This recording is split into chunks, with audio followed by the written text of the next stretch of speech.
The house next door sold in late October, right when evening started arriving early and the streetlights began humming awake before dinner. For years the property had sat empty after the previous owner died quietly in his living room, discovered weeks later when the postman noticed the mail piling up. When the sold sign appeared, the whole street seemed to breathe out at once. Fresh paint covered the shutters. The lawn was trimmed. Curtains were hung in every window. The house looked alive again. But moving day never came. The lights turned on exactly 1 week after the sign disappeared. Every window glowed at once, warm and golden, like someone had flipped a master switch inside. I noticed it while washing dishes, the sudden brightness cutting through the hedges. At first, it was comforting. Someone was finally living there. But no cars had arrived. No moving vans. No footsteps on gravel. Just light filling an empty house. Weeks passed. Nothing changed. No bins appeared at the curb. No deliveries sat on the doorstep. The curtains never shifted, not even slightly, as if they'd been pressed flat against the glass. Yet every night, without fail, the lights switched on at exactly 7:43 p.m. and switched off at exactly 1:12 a.m. Perfect timing. Perfect repetition. Like a timer no one remembered setting. Curiosity eventually won. One morning, under the excuse of retrieving a stray football from my garden, I walked up to the mailbox. It was empty. Not full. Not overflowing. Completely empty. Even the dust inside looked undisturbed. It felt like opening the mouth of a statue. I called the real estate agent listed on the old sign, pretending to ask about another property before casually mentioning the house next door. There was a pause that lasted just a little too long. Then she said the property was no longer on their records and quickly changed the subject. Her voice carried the careful tone of someone stepping around something fragile. One night in December, the curtain moved. Not a breeze. Not a shift of fabric settling. A deliberate twitch, like fingers pulling the edge aside for a better view. I froze halfway to the kitchen. The curtain fell still again. The light stayed on. I asked neighbors during a weekend barbecue if anyone had met the new residents. Everyone assumed someone else had. A ripple of polite confusion spread through the group until it dissolved into laughter and a change of topic.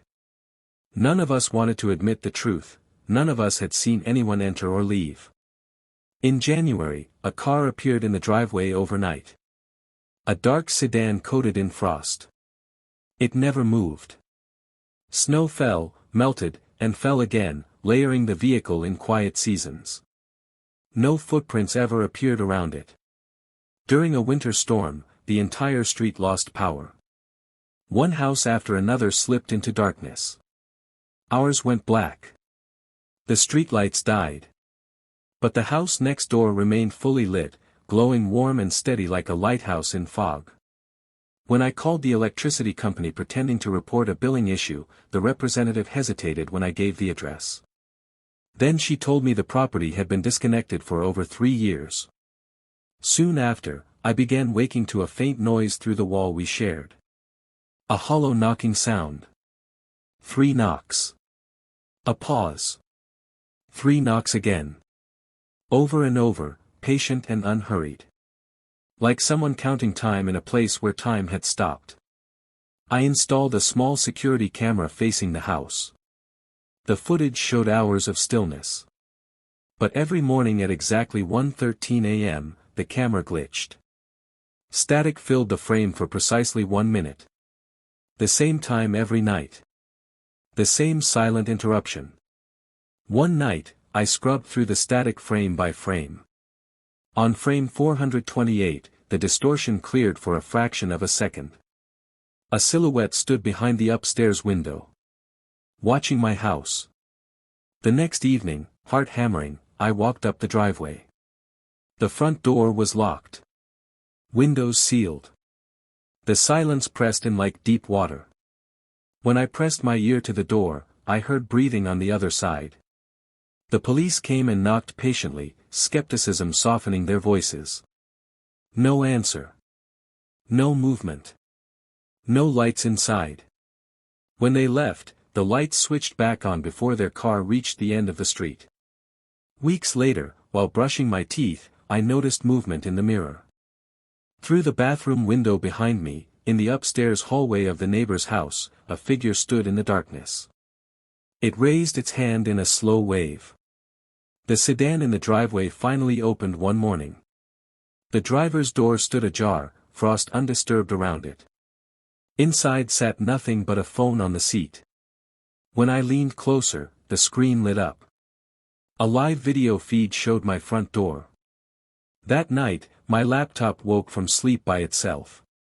A folder appeared on the desktop titled with my address. Inside were hundreds of photos of my house, taken over years. Different seasons. Different weather. Different times of night. Someone had been watching long before the lights ever turned on. At 7:43 p.m., the neighbor's front door opened for the first time. Light spilled across the driveway. No one stepped out. The door remained open, waiting.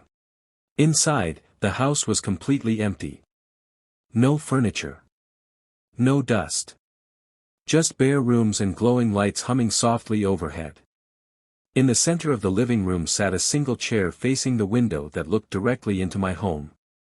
And somehow, I understood the house had never been waiting for someone to move in. It had been waiting for someone to notice.